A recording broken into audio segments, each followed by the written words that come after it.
Now coming to the details of each part. Okay, so this is the dissected specimen of the stomach. This is stomach is J-shaped. The wider end is directed towards left and it is also directed upwards.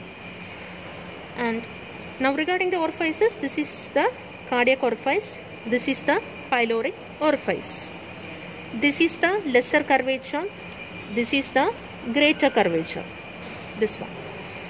And there is a notch called incisura angularis, which is a dependent part on the lesser curvature. This is the incisura angularis.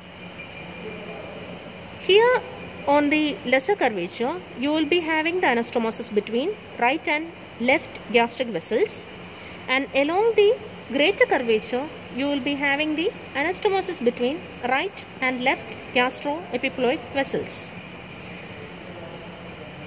Now this is your anterosuperior surface that I have already mentioned. This is the postero-inferior surface. Now what are the parts of the stomach? You have fundus, then you have body, then you have pyloric part. This is the fundus, this is the body, this is the pyloric part.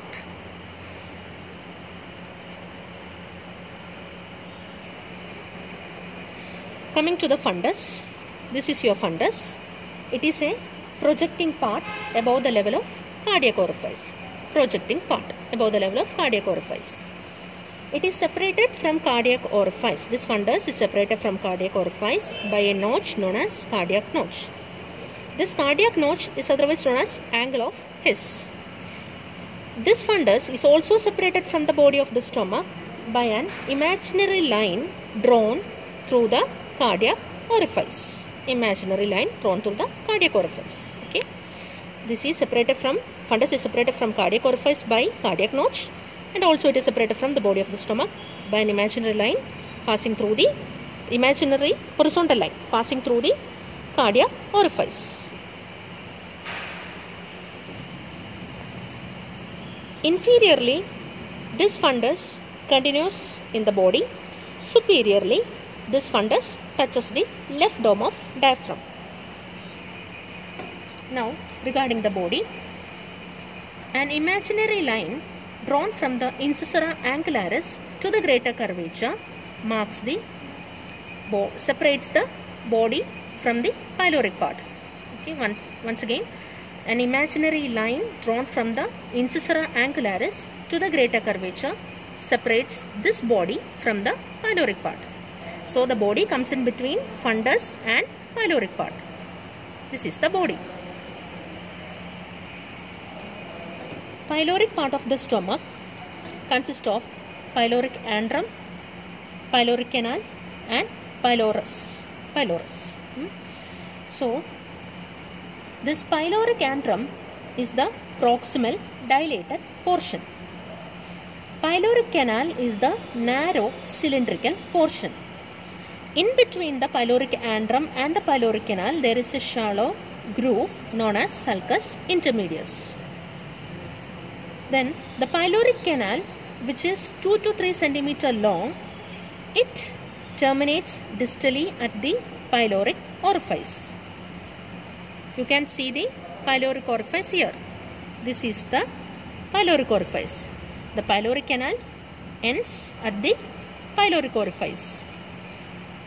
Then pylorus is that portion of the stomach which is thickened to form the pyloric sphincter. Pylorus is that portion of the stomach which is thickened to form the pyloric sphincter. So the pylorus actually surrounds the pyloric orifice.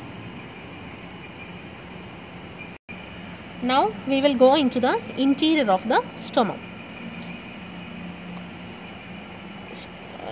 Stomach is opened along the greater curvature. Gastric mucosa presents longitudinal folds called rugae, and these folds are more marked along the greater curvature.